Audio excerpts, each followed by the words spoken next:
bienvenidos. Yo soy Ambar Garcia, acompañada por nuestro analista y experto de fútbol americano, Broaddus. ¿Cómo estás, Bryan? Muy bien, muy bien. We have started free agency. Los Cowboys ya iniciaron, bueno, los Cowboys y la NFL completa ya iniciaron la agencia libre. ¿Cómo te has sentido con estos movimientos y estos cambios que han hecho los Cowboys? How are you feeling right now with the changes that the Cowboys have made so far here in free agency? Yeah, you know, and that's the thing, I think, Amber. I think the fans feel despair because they see players walking out the door and going to other teams and signing.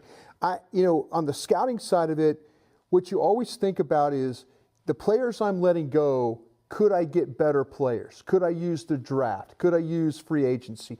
What's my avenue for adding players? And I think with all the guys that the Cowboys have lost, there's going to be ways for them to add players. And that, again, that's going to be the draft, maybe the college free agency, but they will find a way to replace the guys they have and maybe even be better for it. And it gets a little tricky porque muchos de ustedes allá en casa se han preguntado por qué los Cowboys no aprovechan la agencia libre y contratan varios jugadores. Why don't they get some guys back? Why don't they hire some other guys in free agency to kind of help them out, especially on their defense that needs help? Can you explain to us why do the Cowboys do not tend to spend a lot of money in free agency? Well, because a lot of it's tied up. If you look at the offense and the way they've drafted the offensive player, and Stephen Jones and Jerry Jones, their theory has always been draft and sign your own. So they've got commitments with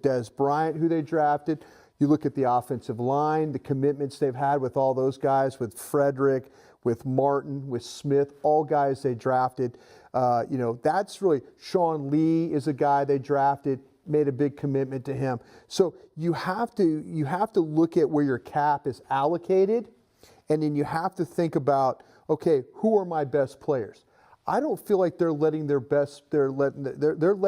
not their best players go. I mean, they're keeping their best players. That's what it's all about. If guys go on and get better deals other places, find a way to replace them, but keep the core of your team together. I think that's really what they've done a good job with. Bueno, y de los jugadores que contrataron los Cowboys, agentes libres de otros equipos, ¿cuáles de esos crees que será la mejor opción de que, ok, me siento bien con esta opción que trajeron los Cowboys? Who would be someone that you feel really good about, that it's like, okay, this was a good thing to bring here to the team? Well, I really do like with the Nolan Carroll. And I like Nolan Carroll because I think he is a better version of Brandon Carr. And we've seen with Brandon Carr, he's never missed games, never missed practices. But Nolan Carroll is one of those guys that's a very aggressive player. He's technique-wise in coverage. You see him knocking down passes. You see him getting his hands on balls. You see him running across the field chasing receivers. He could do some things defensively, scheme-wise, that Brandon Carr couldn't do. So if you could trade one out for the other, I really like Nolan Carroll. I like DeMonte Moore. I like that one as well for the defensive end spot. But Carroll's the one that I feel like you get a guy that can immediately start there at that right cornerback spot. With the changes that the Cowboys have made so far and seeing Wilcox gone, Barry Church gone, are there new priorities for this upcoming draft? Yeah, and that's going to be, I think when you even talk about maybe what's going to happen with Doug Free, and is he going to retire? Will you have a hole at right tackle? Can Chaz Green be that guy?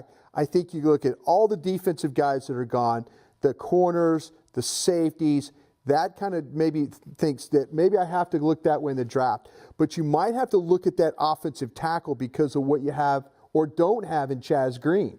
So it's going to be, could you get the offensive tackle early because it doesn't have great depth, and then worry about the defensive end, the corners, the safeties, and all that, because that stretches a little bit further. So the decision is going to have to be made. Do they go offense first with tackle, tight end, and then the rest of the draft worry about defense? But that's a big question that a lot are going to discuss and create a big debate because we know the defense needs help. So absolutely. Are you saying that you would kind of go with I go maybe maybe because if you need a tackle, if Chaz Green is not the answer at right tackle before Doug Free, and I don't want to move Collins from guard to tackle, then I have to think about, well, okay, who's going to play right tackle? The depth at tackle is just not very good. There's some good guys at the top of that board, but as you get But what down, I'm getting at is the offense, the Cowboys' offense, is pretty solid. oh, it is. Versus the defense. So But to help you initially, the depth, you can get guys Right. later on the defensive side of the ball as opposed to the offensive side of the ball. That's the only reason I would do that, because to me, the defensive players are better than what the offense, and there's more depth to it. Ahí lo tienen. Gracias, Bryan. Makes sense. You try to, Makes sense, but, maybe not. You know, no, we want to Yeah. make sure, because that's going to be a great question for all the fans out there. Right. Ustedes van a estar preguntándose eso. They're going to be questioning, why would you go with offense rather than no, go with the it's fair. defense? It's fair because, but just look at the way that Yeah. the draft is. You might have to go there early because you can go back because of the depth. No, it makes sense. Yeah. So, thank you so much for your time, Muchas as gracias. always. Gracias a ustedes, amigos. Recuerden visitar somoscowboys.com para más contenido acerca de los Dallas Cowboys en español. Nos vemos hasta la próxima. Recuerden mantenerse conectados a través de las redes sociales también, @somoscowboys.